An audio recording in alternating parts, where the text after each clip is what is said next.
नेहा कक्कड़, हाँ वही नेहा कक्कड़, इसकी आवाज के लाखों लोग फैन हैं, लाखों लोग दीवाने हैं।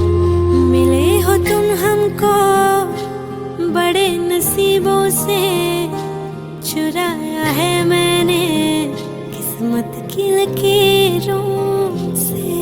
आज हम उसी नेहा कक्कड़ के बारे में जानेंगे कि उन्होंने ये जर्नी कैसे शुरुआत की और इस बीच उनकी जिंदगी में क्या क्या कठिनाइयाँ आई, क्या क्या मुसीबतें आई, और उनके माता पिता कौन है, अभी कहाँ की रहने वाले हैं, और भी हम बहुत कुछ नेहा कक्कड़ के बारे में जानेंगे। तो बिना देरी कर वीडियो को शुरू करते हैं। नेहा कक्कड़ का जन्म 6 जून 1988 में उत्तराखंड के ऋषिकेश में हुआ। इनके पिता का नाम जय नारायण कक्कड़ है और इनकी माँ का नाम नीति कक्कड़ और इनकी बहन का नाम सोनू कक्कड़ और इनके भाई का नाम टोनी कक्कड़। इनकी बहन सोनू शुरू से ही गाती थी, तो शहर में जहाँ भी अगल बगल जगराते होते थे तो इनके पिता इन्हें ले जाते थे और इसी को देखकर इनके नाते रिश्तेदार और मोहल्ले वाले इन्हें ताने देते थे कि कैसा बाप है, अपनी बेटी को गाने गाता है। और अपनी बहन को गाता देख नेहा ने भी सिर्फ 4 साल की उम्र से ही गाना जो है वो शुरू कर दिया था और घर का खर्चा चलाने के लिए इनके पिताजी कई छोटे मोटे काम जो है वो किया करते थे। और बात करें अगर इनकी एजुकेशन की, तो नेहा अपने बचपन में ही अपनी फैमिली के साथ दिल्ली जो है वो शिफ्ट हो गई और फिर इन्होंने दिल्ली के न्यू हॉली पब्लिक स्कूल से अपनी शुरुआती पढ़ाई जो है वो की।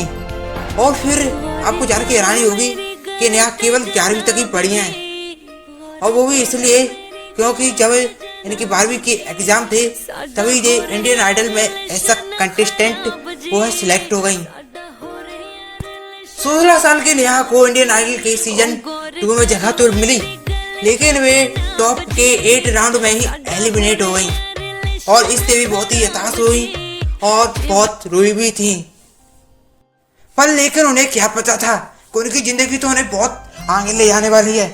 और धीरे धीरे वक्त बीतता गया और नेहा अपनी गायकी पर लगातार काम करती गई और फिर नेहा ने लॉन्च की अपनी पहली album Neha the rock star, जिसे मीट प्रोज ने कंपोज किया था।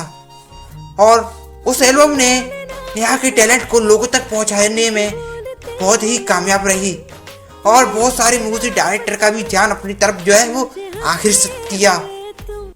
और फिर उसके बाद लाया तू लाया, कैसी जगह यारा और टीवी पर ब्रेकिंग न्यूज, हाय रे मेरा घाघरा, ऐसे 4-5 गानों उन्हें गाने का मौका मिला।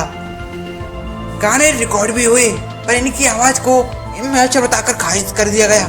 पर फिर भी नेहा हताश नहीं हुई, वे पॉजिटिव रही और फिर उसके बाद जो जीता वही सुपरस्टार और कॉमेडी सर्कस जैसे रियलिटी शोज में भी उन्होंने ऐसा कंटेस्टेंट पार्टिसिपेट किया। और फिर उसके बाद इन्हें सेकंड हेड जवानी गाने का भी मौका मिला और फिर उसके बाद इन्होंने कभी भी पीछे मुड़कर नहीं देखा और लगातार आगे बढ़ती गई। और आज नेहा कक्कड़ एक गाने गाने का भी लाखों रुपए चार्ज करती हैं। गाइस, अगर आपको नेहा कक्कड़ की ये कहानी पसंद आई तो प्लीज वीडियो को लाइक करें, चैनल को सब्सक्राइब करें और इसी वीडियो देखने के लिए बने रहे हमारे साथ। धन्यवाद।